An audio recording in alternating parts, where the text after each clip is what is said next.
Olá pessoal, vamos começar agora a aula de mapa mental. Eu vou utilizar uma folha de papel A3, eu sempre recomendo utilizar A3 porque é um formato grande, ele te dá um espaço mais amplo para você trabalhar o mapa mental. Então vamos lá, qual é a dica? É você utilizar canetas coloridas. Eu gosto muito de indicar Faber-Castell por uma questão até de memória da infância. Quem nunca usou lápis da Faber-Castell quando era criança? Então acho muito importante quebrar o paradigma da notação linear para a gente fazer uma anotação de uma forma muito mais divertida, muito mais eficaz para o seu aprendizado. Então vamos lá, vamos começar a fazer o nosso mapa mental. Então a primeira dica é vamos definir o que é um mapa mental, né? Então mapa mental você pode puxar aqui um ramo, eu coloco aqui o que é. Então eu coloco um ramo secundário. Eu posso dizer que o mapa mental é uma forma não linear de fazer anotações. Então, forma não linear de fazer anotações. Quem inventou o mapa mental? Quem inventou o mapa mental foi uma pessoa chamada Tony Buzan. Foi o inventor, o criador dessa técnica, porque ele descobriu que fazendo só anotações lineares não era tão eficaz. Então aqui a gente pode colocar uma outra corzinha aqui, para indicar uma outra ramificação aqui a partir do Tony Buzan. Eu poderia até fazer um desenho aqui de anotação não linear e fazer um X, ou seja, ele descobriu que fazer anotações dessa forma não era eficaz. Então, uma outra coisa que a gente pode colocar é onde se aplicam esses mapas mentais. Então, eu posso criar aqui uma aba chamada Aplicações.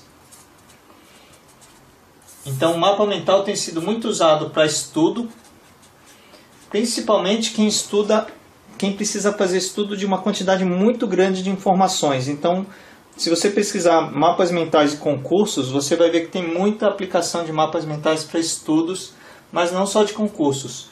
Eu gosto muito de mapas mentais para anotação de livros. Quando eu leio um livro, eu gosto de anotar ele em formato de mapa mental. Então fica essa dica, quando você lê um livro, vai anotando dessa forma o que você está aprendendo naquele livro. Reuniões também é muito importante. No lugar de fazer aquela anotação linear chata de ata de reunião, você pode fazer uma anotação nesse formato. Palestras. Como eu ministro palestras, eu também sugiro e recomendo que as pessoas façam um planejamento da palestra dessa forma. Uma outra aplicação seria cursos. Cursos também. Quando eu estou planejando um curso, a estrutura de um curso, eu faço da mesma forma. Então vamos lá. Então continuando, o que mais eu posso colocar aqui nos mapas mentais? Eu vou colocar agora qual é o conceito dos mapas mentais. Então a gente pode colocar aqui como fazer. Como fazer o mapa mental. Então notem que eu utilizo somente palavras-chave. Poderia até ter aberto mais para cá agora, mas não tem problema, eu já comecei aqui. Então primeira coisa, centro da folha. Você sempre começa anotações do mapa mental pelo centro da folha. Aí você também coloca uma imagem central. Uma imagem central para representar aquele conteúdo.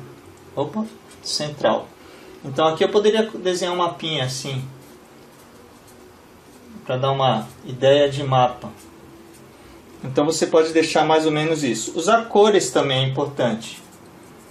Porque quando a gente era pequeno, a gente não adorava colorir. Então é bem interessante porque você se libertar para não ficar fazendo só anotação linear também é muito importante. Porque o seu cérebro ele aprende de forma não linear. E o mapa mental ele te traz essa informação visual. Então vamos continuar aqui. O que mais eu tenho aqui? Usar cores. Então deixa eu até pegar aqui as várias cores. Então você tem que colocar cores. Então aí você poderia deixar bem colorido aqui. Deixar colorido, cores. Então deixa eu pintar aqui em volta. Então isso também te remete a uma memória visual mais eficaz. Uso de cores. Então as cores são sempre importantes, porque você pode pensar até o seguinte, deixa eu puxar aqui uma abinha para cá, porque cores também podem te dar o seguinte, você tem aqui vermelho, é Pará, amarelo, você presta atenção, verde. Então, se você quiser fazer um mapa mental e você quer destacar áreas que você quer que a pessoa preste atenção, você pode usar eventualmente cores também. Usar o vermelho, o amarelo e o verde são cores que simbolizam já o parar e o continuar. Então, outra coisa, usar ramos. Então, você fazer ramos curvos, isso também te torna mais fácil você criar um visual mais amigável e que seja mais fácil de você lembrar. Lembrando que de um ramo secundário você pode ter outros ramos aqui. Então a regra do mapa mental sempre é essa. Você tem aqui o que é um ramo secundário. Aplicações é um ramo secundário. Estudos, livros, reuniões, palestras e cursos são os ramos terciários. Então você sempre vai ramificando. Então, o que mais eu posso fazer? Ramos curvos e uso de imagens. Eu já tinha falado, eu não tinha falado ainda, mas usar imagens. Então vamos desenhar aqui uma casinha. Então você usar imagens aqui, é muito importante você fazer uso desse tipo de recurso. Imagens, as pessoas lembram, casinha, arvorezinha. Então você, sempre que possível, você representar com uma imagem é importante. Por exemplo, o que é, eu poderia deixar uma imagem de uma interrogação bem grande aqui. Agora eu não vou ser muito bom desenhista. Eu poderia colocar uma foto de alguém pensando. Aqui, agora o ideal seria, logicamente, eu estou fazendo um mapa mental à mão.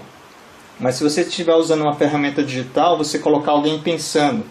Então, como eu estou fazendo à mão, não tem problema. Mas na hora que eu passar isso para o digital, o ideal é eu pensar, o que é, eu vou colocar alguém pensando. Aplicações, eu poderia colocar aqui um martelo. Aqui. Então, poderia pensar no martelo, poderia pensar num serrote. Né? Como vocês podem ver, uma aula de desenho. Mas só o fato de eu colocar alguns ícones, algumas imagens, isso já ajuda bastante. E outra coisa importante, agora ficou meio apertado aqui para eu fazer, não tem problema, eu vou colocar aqui palavras-chave. Então é muito importante você tomar cuidado para não escrever. Eu vejo muita gente anotar no mapa mental, mas escrever um parágrafo inteiro. O importante é você pescar e colocar as palavras-chave importantes e não colocar uma descrição inteira. Só as palavras já servem para você resumir o mapa mental. E o que mais eu posso colocar aqui? As ferramentas. Isso é muito importante. Quais ferramentas são mais conhecidas para você fazer esse tipo de mapa mental digital? Quais ferramentas a gente tem disponíveis? Então você tem algumas que são mais conhecidas. Uma delas é o FreeMind, que é uma ferramenta gratuita. Você tem uma ferramenta que é de uma empresa, inclusive do próprio Tony Buzan, que é a iMindMap. Uma ferramenta que você instala no seu computador, ela tem um visual muito legal. Depois eu vou colocar aqui no vídeo todas essas ferramentas. E você tem uma que, na verdade, é a que eu mais gosto. É a ferramenta chamada MindMaster. Ela é uma ferramenta online. O visual dela não é tão bom quanto a iMindMap, mas ela é online e totalmente colaborativa. Então você consegue criar um mapa mental e colaborar de forma virtual, online, com os seus amigos, e eles conseguem fazer um mapa mental junto com você. Eu assino essa ferramenta e eu já tenho acho que mais de 300 ou 500 mapas mentais criados no MindMaster. Então, pessoal, isso é o mapa mental. Espero que vocês tenham gostado dessa aula. Eu tenho feito esse exercício de usar mais o papel, porque eu uso muito digital. Quem me conhece sabe que eu sou completamente digital. Mas eu acho importante do mapa mental é que quando você usa o papel, eu costumo falar nas minhas aulas, que eu tenho uma aula que eu ministro que é de técnicas de apresentações e ferramentas visuais, e eu costumo falar que quando você coloca um A3, coloca lápis coloridos, da Faber-Castell, como eu falei, porque acaba lembrando, O giz de cera, por exemplo, você pega giz de cera, você remete as pessoas à infância, a quando elas tinham liberdade de desenhar sem nenhum compromisso. Então, quando você faz isso, você liberta as pessoas ficam o cérebro, você ativa o lado criativo do cérebro. Então, isso é outra coisa muito importante também. O mapa mental, ele ativa... Agora eu não vou conseguir desenhar um cérebro aqui. Faz de conta que isso é um cérebro, pessoal. Então, assim, você ativa o lado criativo também.